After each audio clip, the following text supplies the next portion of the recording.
Aviso: este podcast contém descrição de violência, inclusive de violência sexual.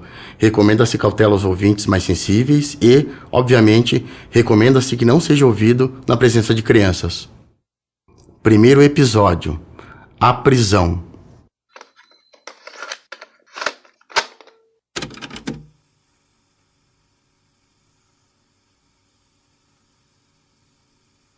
Jornal Diário Popular, Curitiba, 30 de junho de 1984. Descoberto o Templo do Diabo. Líder e adeptos fanáticos de seita diabólica são presos em Piraquara. Após receber várias denúncias e confirmá-las através de depoimentos prestados por ex-adeptos, policiais da Divisão de Investigações Criminais DIC e com a ajuda de 2 especializadas e da Delegacia de Piraquara, estouraram na noite de ontem a tenda espiritualista Caboclo Caçanguei, cuja finalidade era completamente adversa dos princípios morais, éticos e religiosos. O centro estava funcionando em 3 casas conjugadas na rua Leopoldo Jacomel, na localidade de Vargem Grande, em Piraquara. E ali somente se reuniam pessoas que compunham um grupo fechado e que tinham como líder espiritual o funcionário público federal Atanásio de Souza Bueno, 51 anos, solteiro. Face às aberrações que aconteciam no local, onde até mesmo a magia negra era praticada, juntamente com orgias repugnantes, regadas a drogas e bebidas alcoólicas, a DIC vinha planejando há alguns dias a operação para prender todo o grupo em flagrante.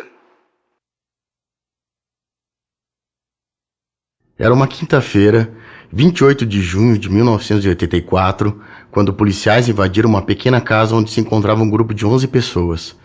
A batida, que aconteceu por volta das 22 horas, chamou a atenção da vizinhança, não apenas por causa das diversas viaturas, mas também pela presença da imprensa. Fazia muito frio. Era inverno, mas a baixa temperatura não impediu que dezenas de pessoas se acotovelassem na estreita rua de terra, em frente a 3 casas, nas margens da rodovia Deputado João Leopoldo Jacomel, em Piraquara, na região metropolitana de Curitiba. Fuscas de rádio e jornais impressos disputavam espaço com opalas e veraneios das polícias civil e militar. Entre os curiosos e a equipe policial, que era composta por delegados e investigadores de 4 delegacias, estavam radialistas, repórteres e fotógrafos dos maiores jornais de Curitiba. 2 dias depois, em 30 de junho, os principais jornais curitibanos estampavam na capa a grande operação policial, destacada por alguns deles como a maior em solo paranaense no ano de 84. Durante semanas, a imprensa repercutiu esse caso. As consequências dessa cobertura, entretanto, se estendem até hoje. Esse é o podcast Rádio Parágrafo 2. Nesta temporada, o caso Atanásio. Eu sou José Pires, idealizador, roteirista e diretor desse podcast.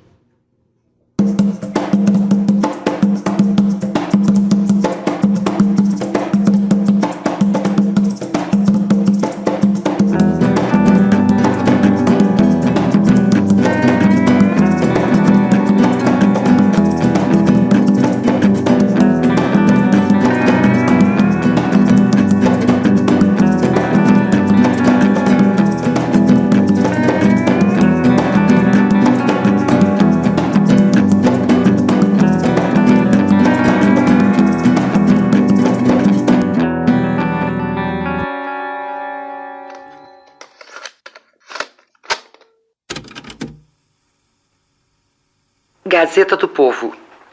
Polícia estoura antro destinado a atos de satanismo. Tribuna do Paraná.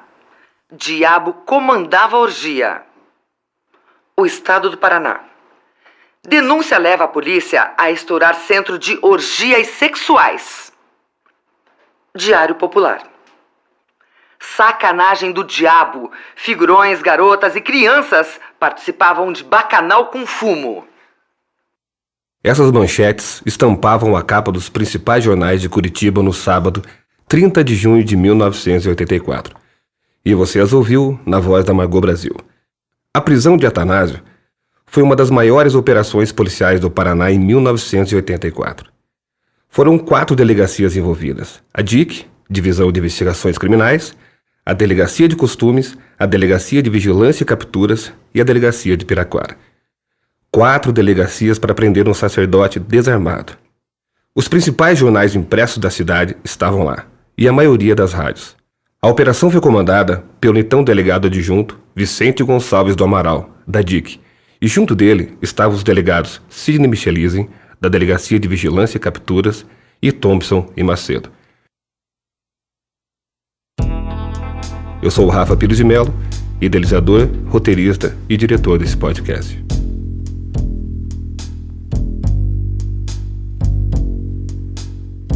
Na época, o pai de Santo Atanásio foi acusado de diversos crimes, alguns deles graves, como estupro, agressão e posse de maconha, outros, porém, no mínimo, controversos. Segundo a imprensa, Atanásio foi acusado de posse de pornografia, pois revistas de cunho sexual teriam sido encontradas em seu quarto, como mostrava o jornal Tribuna do Paraná na edição de 30 de junho daquele ano.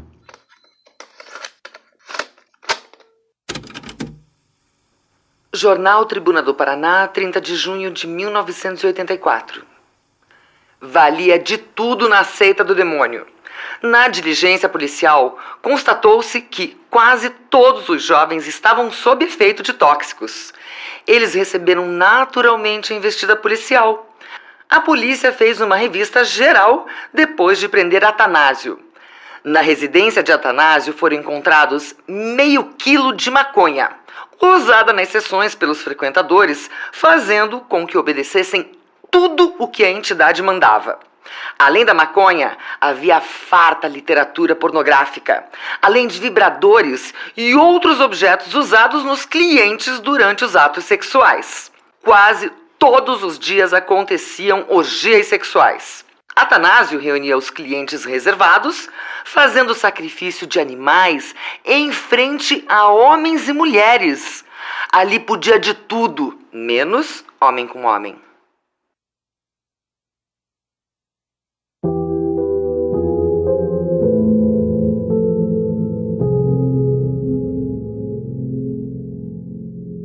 A relação da imprensa com os cultos de matriz africana nunca foi boa. Ao longo da história, muitos jornais rotularam os praticantes desses cultos, distorceram a finalidade dos rituais, acusaram e, infelizmente, contribuíram para a manutenção do racismo e da intolerância religiosa. E nas décadas de 70 e 80 não foi diferente. A prisão do pai de santo Atanásio de Souza Bueno é um exemplo emblemático disso. Termos pejorativos, julgamentos sumários, preconceito religioso, ironia, suposições e afirmações nada embasadas. Esse é um resumo da cobertura que a imprensa fez naquela noite de junho de 84. Estamos aqui falando apenas dos textos dos jornais impressos, porque a gente não encontrou arquivos de rádio e TV que retratassem essa prisão. Mas afinal, por que a imprensa associava os cultos de matriz africana às seitas e ao diabo, como fez de maneira estridente na prisão do Atanásio? Esse tipo de cobertura era reflexo de um modo de fazer jornalismo nos anos 80? E como era a relação de jornalistas com a Umbanda e Candomblé no século XIX e no começo do século XX? Como os terreiros de Umbanda e Candomblé eram retratados nos jornais? E como eles são retratados hoje?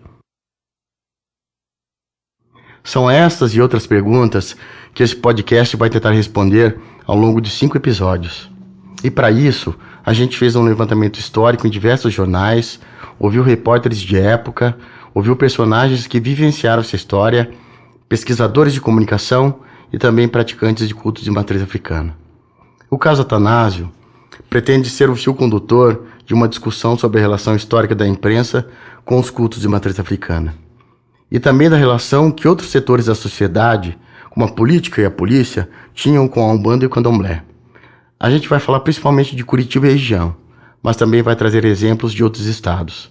Durante os episódios, vamos mostrar aqui notícias de jornais de Curitiba ao longo de quase 2 séculos.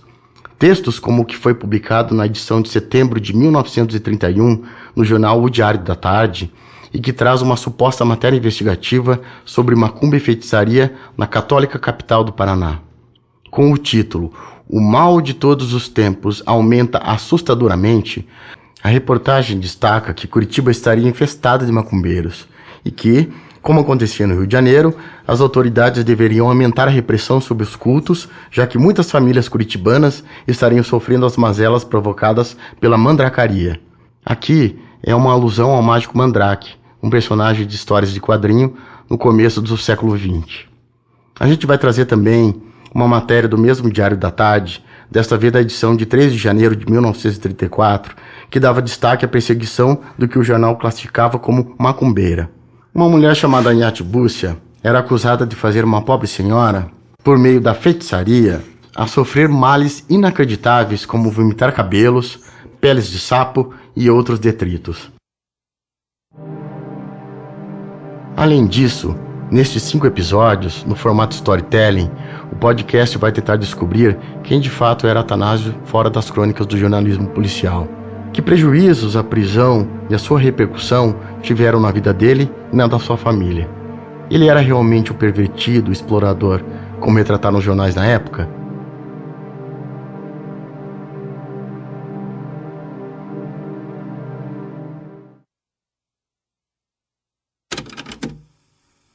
Diz o jornal Gazeta do Povo na edição de 30 de junho de 1984.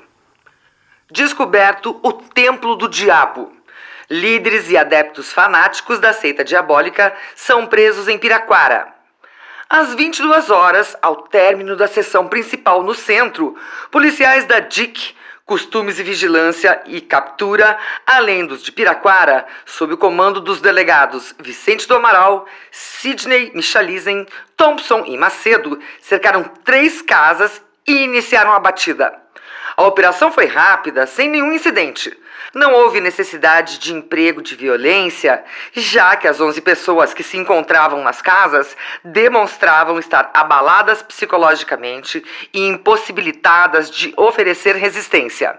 Atanásio, que era a pessoa mais visada, tentou sair de fininho da sua casa, a de número 91A, mas foi logo descoberto e preso. Atanásio foi o único a ser autuado em flagrante na delegacia de Piraquara, com os policiais considerando que os demais poderiam ser qualificados como vítimas, embora tivessem consciência dos atos de que estavam participando. Ele foi autuado por posse de substância entorpecente, mas responderá a inquéritos ainda por sedução, estupro, favorecimento à prostituição, atentado violento ao pudor, rufianismo, corrupção de menores, lesões corporais, já que submetia adeptos a castigos físicos, violação de sepulturas, estelionato, extorsão, entre outros. O centro funcionava devidamente legalizado, com alvará e registro em cartório. Só que as atividades nada tinham a ver com as que realmente eram processadas. Atanásio era o mestre e também presidente do conselho, do qual faziam parte as pessoas que foram detidas. Todo tipo de relacionamento físico era permitido durante as sessões, exceto homem com homem. A partir desse princípio, pais e maridos assistiam filhos e cônjuges em ato sexual com o mestre e outras pessoas. Atos que no início eram repugnantes passaram a ser aceitos aos poucos. Também as contribuições eram crescentes e já havia quem pagasse até 500 mil cruzeiros mensais. Outros que já tinham entregue a alma e o corpo. Essa matéria da Gazeta do Povo revela que naquela noite Atanásio foi o único preso, porque a polícia considerou os demais integrantes do terreiro como vítimas. O líder era considerado e descrito pela imprensa e pela polícia como um sujeito poderoso, Atanásio de Souza Bueno, um bruxo intrigante da grande Curitiba, mestre de magias e orgias. Era assim que os jornais pintavam a sua imagem. Um homem sedutor que teria poderes dentro e fora de seu centro. Era um homem corpulento e viril, capaz de fazer com que as pessoas o obedecessem e quanto o admiravam. Funcionário público do antigo INAMPS, o atual INSS, tinha relações muito próximas com personalidades da elite curitibana. Seu centro era frequentado por pessoas de alto nível cultural e financeiro. A cobertura da imprensa o classificava como um homem poderoso, que trazia consigo os segredos da magia. Tinha fama de milagreiro, capaz de utilizar os seus poderes para conseguir tudo o que quisesse. No âmbito espiritual, reforçava os jornais sem apresentar qualquer evidência, podia transitar entre a Umbanda e a magia negra. E em seus rituais havia sacrifício de animais e ossos roubados de cemitérios da cidade.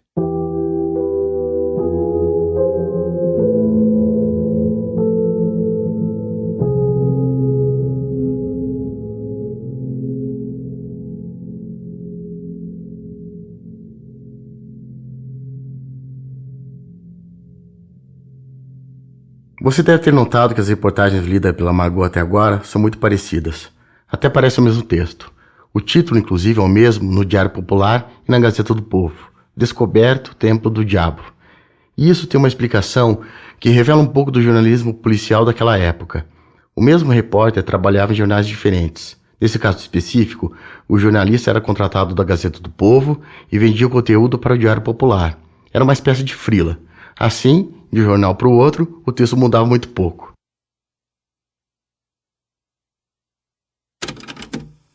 Jornal O Estado do Paraná, 30 de junho de 1984.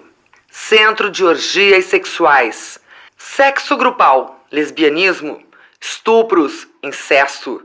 Tudo que agradasse o corpo era permitido pelo Bará, entidade espiritual, quando este incorporava no funcionário do INAMPS, Atanásio de Souza Bueno, 56 anos, um sujeito bem corpulento e envolvente, como diziam as mulheres que frequentavam o seu terreiro, denominado Caboclo Caçanguei, instalado na rua Leopoldo Jacomel 91, Vargem Grande, em Pinhais. Essa reportagem do jornal O Estado do Paraná, assim como as matérias que foram publicadas em outros jornais, faz uma confusão com relação ao endereço onde ficava a casa. Na época, Pinhais, que hoje é um município da região metropolitana de Curitiba, era apenas um distrito de Piraquara. E o bairro Vargem Grande, que existe até hoje, fica em Pinhais. Porém, ele nunca foi próximo da rodovia Deputado João Leopoldo Jacomel, que é a via que liga as duas cidades. Na verdade, ele fica a cerca de 3 quilômetros da rodovia. O número 91 da rodovia João Leopoldo Jacomel fica bem distante do bairro Vargem Grande, o contrário do que afirmavam os jornais na época. A distância é de mais ou menos 10 quilômetros. Esse número fica próximo à rodovia, sim, mas num bairro que hoje se chama Jardim Esmeralda e que fica em Piraquara. O local onde ficava o terreiro do Atanásio ainda existe.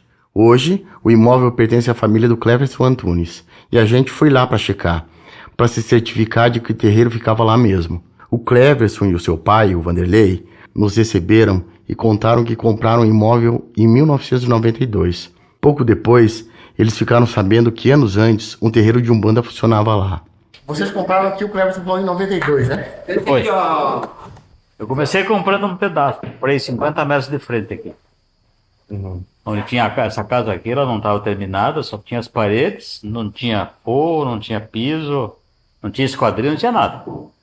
Eu comprei do Marco Pimentel, ele foi vereador em Piraquara. E aí entrou uma crise financeira, eu fiquei assim uns 4 anos sem fazer nada. Daí começou a entrar um dinheirinho e comecei a arrumar a casa. Não tinha muro, daí fiz muro na frente, atrás e tal. E aprontei a casa. E o local ainda é, depois de quase 40 anos, carregado de misticismo.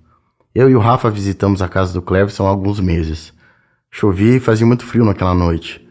E na ânsia de ver logo o local onde ficava o terreiro, a gente esqueceu de gravar áudio e fazer registro de vídeo. Mas, naquela ocasião ia ser difícil, porque não tinha luz no local. O terreno é enorme, repleto de araucárias que fazem companhia a ruínas de uma casa histórica. Uma construção de 1934, onde ocorreram crimes e outros fatos que dão ao local uma fama de mal-assombrado. Mas a gente voltou lá semanas depois para tentar gravar áudio e vídeo. E onde era a tenda, funciona hoje o ateliê do Cleverson, que é um artista plástico. E para quem quiser conferir as imagens, é só visitar o site do Parágrafo 2, no endereço www.paragrafo2.com.br. E no canto morava um senhor chamado, nesse onde é o estúdio do Cleber ali, o senhor Aparecido e a esposa dele. Senhor de idade, que carpia, que tudo. E daí quando eu comprei, eu disse assim, ele entrava por um portão, que tinha um portão caído ali, ele entrava por aqui e vinha para casa dele. Ele disse, senhor Aparecido, eu vou precisar fechar esse muro aqui.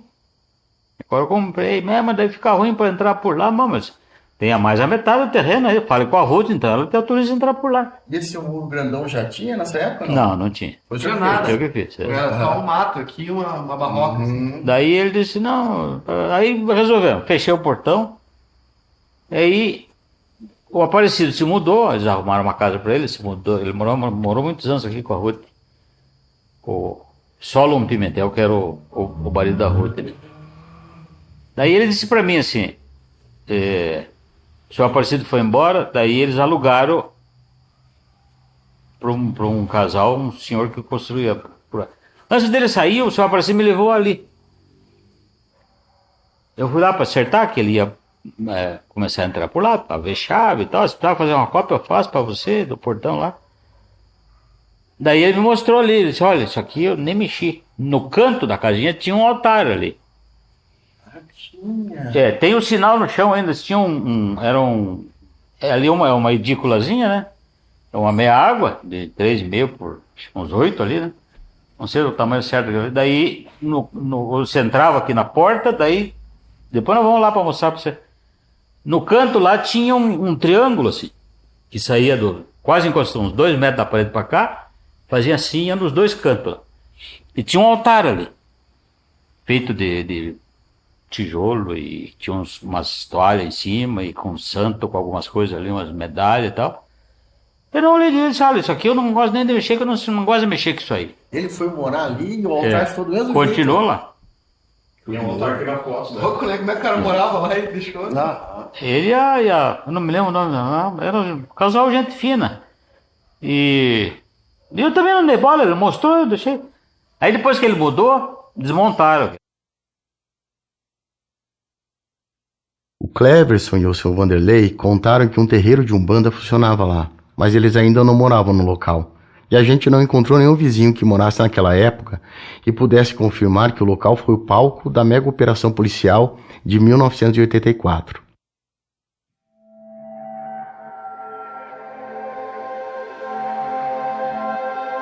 Porém, para nossa surpresa, a confirmação de que o terreiro que ocupou as capas dos principais jornais de Curitiba em 30 de junho de 1984 era lá mesmo, veio do próprio Euthanásio de Souza Bueno.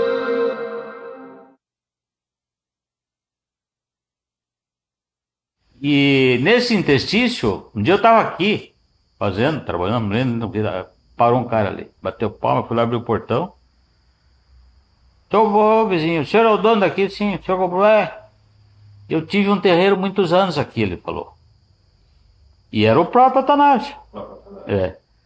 Digo, que legal, deixa eu entrar ali para ver, só desculpe, eu não te conheço, tô vendo aqui, mas não tem mais nada ali.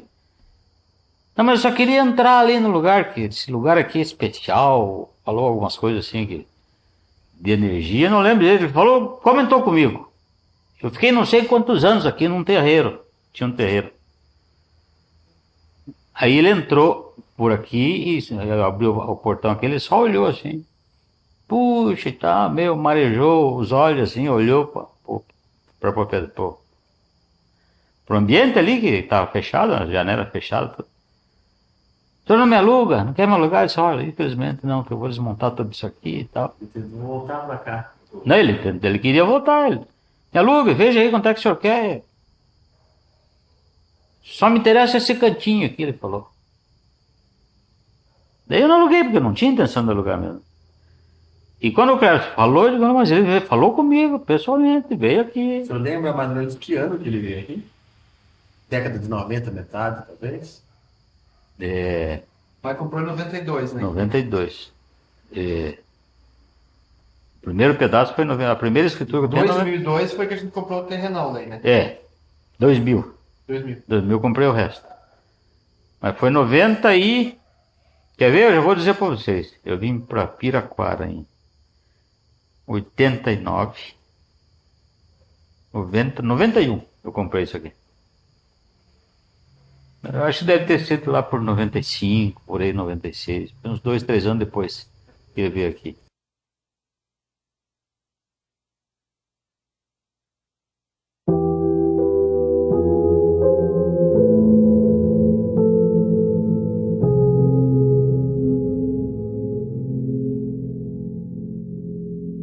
Mas se o terreiro mencionado pelos jornais ficava em Piraquara, por que a imprensa disse que ficava na Vargem Grande, que é em Pinhais e a mais de 10 quilômetros de distância do endereço correto? E aqui começa uma análise sobre os textos publicados nos jornais depois da prisão do Atanásio. E esse olhar mais profundo e crítico revela muita coisa. Quanto ao erro no endereço, a resposta é que provavelmente isso aconteceu porque a imprensa apenas colheu as informações repassadas pela polícia. Ou seja, ninguém checou se o endereço repassado estava correto, o que é um erro grave de cobertura jornalística. Mas era comum, especialmente no jornalismo policial, que a imprensa apenas reproduzisse as informações repassadas pela polícia. Polícia e imprensa, aliás, tinham uma relação bem estreita e que será explorada de maneira mais profunda nos próximos episódios. O Zé Domingos é jornalista há 60 anos.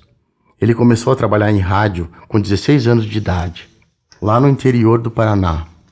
Ele é hoje um dos repórteres mais antigos em Curitiba. Trabalhou no jornalismo policial por muitos anos e cobriu a prisão do pai de Santo Atanásio em 1984 pela Rádio Clube AM. Varava as madrugadas cobrindo crimes em Curitiba e região, esperando às vezes por horas nas portas das delegacias pelas ocorrências da noite. E essa presença constante no local de trabalho de investigadores e delegados aproximava policiais e repórteres, e isso facilitava o trabalho de ambos.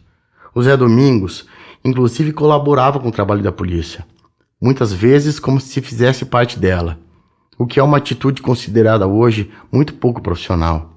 Mas Domingos fala com naturalidade dessa relação, no mínimo imprópria, entre duas instituições que deveriam agir de forma independente.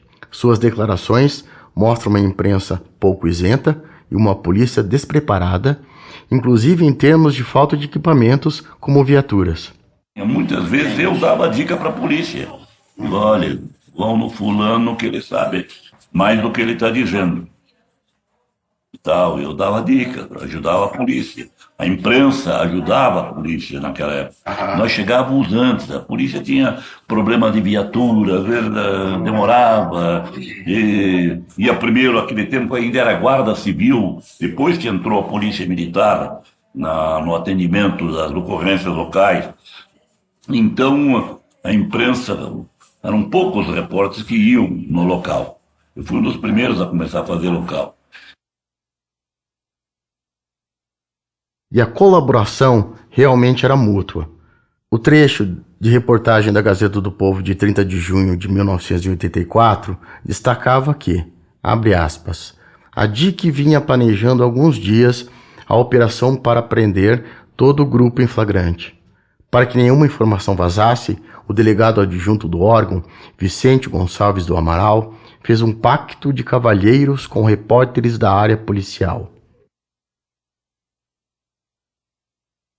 Mas a colaboração mútua entre imprensa e jornalistas não foi suficiente para que os repórteres pudessem entrar no local. Na noite da operação, os jornalistas não conseguiram entrar no terreiro e nem falaram com os envolvidos. Ou seja, o que saiu nos jornais foi apenas a versão repassada pela polícia. No terreiro dele, o senhor entrou lá aquela noite? Ficamos à distância. A polícia que estava lá? A polícia que entrou, nós, repórteres, ficamos mais à distância. Uma noite bem fria, imagino, mano, 30 de junho? Junho, uma noite muito fria. Além do Zé Domingos, nós identificamos alguns jornalistas que também fizeram a cobertura dessa prisão. Um deles, já falecido, era o Gacetúlio, famoso no rádio e na política curitibana. Outro era Maurício Cavalcante, o único que assina uma reportagem da época. O outro era o Roberto Massigna. E também havia o Hernani Vieira. Nossa produtora, a Sandy, tentou por semanas agendar uma entrevista com o Maurício, o Roberto e o Hernani, mas nenhum deles topou falar.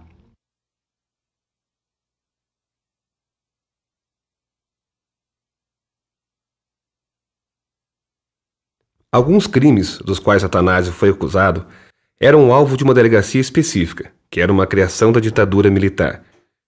É importante lembrar que estamos falando de 1984. Nesse ano, o presidente do Brasil era João Figueiredo, o último presidente militar do Brasil antes da redemocratização. Seu governo se estendeu de 1979 até 1985 e ficou marcado pelas medidas de abertura controlada, promovida pelos militares e pelo fortalecimento da oposição civil ao regime. Foi em 84 que o movimento pelas eleições diretas tomou conta do país. Inclusive, o primeiro comício nacional pelas diretas já reuniu cerca de 40 mil pessoas e aconteceu em Curitiba. Mais de 20 mil pessoas, curitibanos, já votaram simbolicamente para presidente da República nesta urna, instalada aqui na Boca Maldita, pela comissão do PMDB, encarregada de organizar o lançamento nacional pelas diretas aqui na capital do Paraná. Se depender de entusiasmo, podem retirar os títulos da gaveta. Mais de 30 mil pessoas compareceram nesta concentração pública na Avenida Luiz Xavier, a menor avenida do mundo, com apenas 50 metros. Estão presentes, além do deputado Ulisses Guimarães, presidente nacional do PMDB, os governadores José Richa do Paraná, Tancredo Neves de Minas Gerais e Franco Montoro de São Paulo.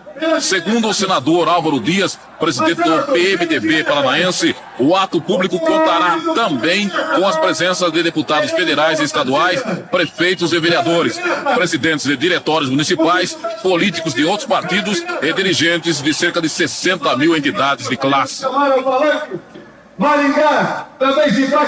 O grande comício terá a apresentação do jornalista Osmar Santos, que é narrador esportivo da rádio em São Paulo, e contará com a participação dos artistas Tine Sfat, Vando, Raul Cortez e Ruth Escobar. 54 entidades representando os mais diferentes segmentos da sociedade paranaense participam hoje do grande comício a favor das eleições diretas para presidente da República.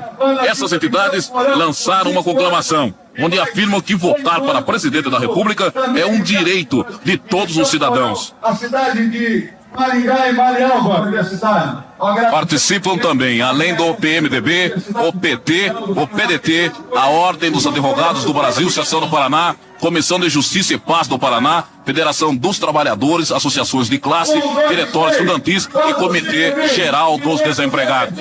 Esse áudio é de uma reportagem de 1984, feita pelo repórter Márcio Assunção, sobre o comício das diretas já em Curitiba. Se você quiser conferir, ele está disponível no canal do Senado Federal no YouTube. Mesmo com os movimentos pela democracia, elementos da ditadura militar ainda se encontravam ativos em 84. Um deles era a chamada Delegacia de Costumes, que participou da prisão de Atanásio. A ditadura militar operava por meio de práticas de vigilância e de controle moral. E esse controle passava também pelas práticas sexuais de diversos grupos que eram considerados subversivos. Para os militares, controlar quem se prostituía, por exemplo, fazia parte da doutrina de segurança nacional. No contexto da ditadura, surgiu no Paraná, em 1969, a Delegacia de Costumes.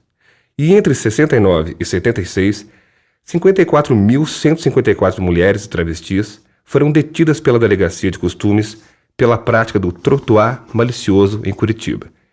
Ao mesmo tempo em que houve a identificação de fichários de quase 2.000 mulheres pela mesma prática. Trotuar é uma referência a prostitutas parisienses que escandalizavam a sociedade oferecendo seus trabalhos em ruas e praças da cidade no século XIX e começo do século XX. Esses dados são do artigo intitulado Em Nome da Moral e dos Bons Costumes, Controle, Vigilância e Opressão Sexual em Curitiba, pela Delegacia de Costumes, 1969 a 1983, dos pesquisadores Dayana Bruneto, Bruno Zavataro e Marcelo Bodin, da Universidade Federal do Paraná. Essa prisão espetacular, que aconteceu em 1984, por meio da qual um gigantesco aparato policial teria encontrado meio quilo de maconha, bebidas e revistas pornográficas, era um reflexo claro da atuação da Delegacia de Costumes. Mas não era apenas essa delegacia que era ligada à ditadura militar. Todo o trabalho da polícia era pautado nos ideais do regime.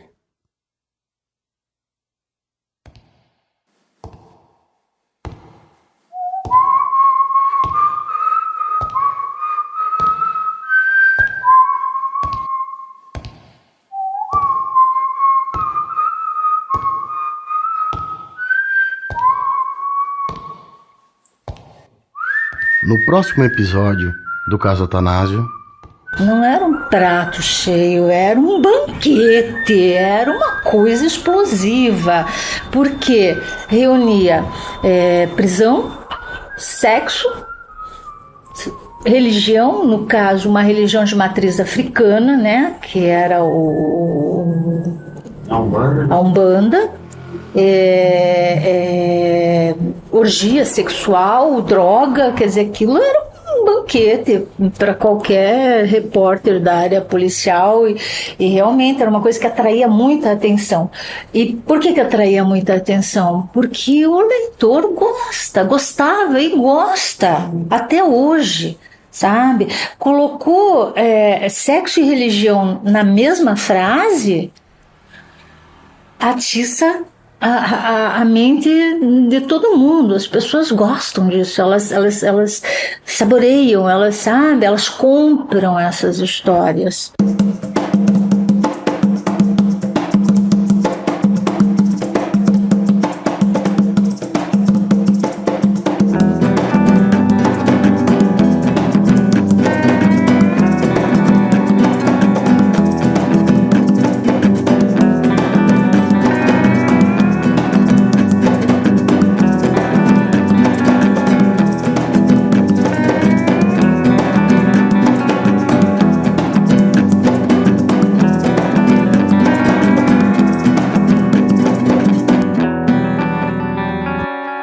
Deixamos aqui o contato do podcast, caso algum dos personagens da época queira dar a sua versão da história, ou caso alguém se lembre desse caso e queira passar outras informações.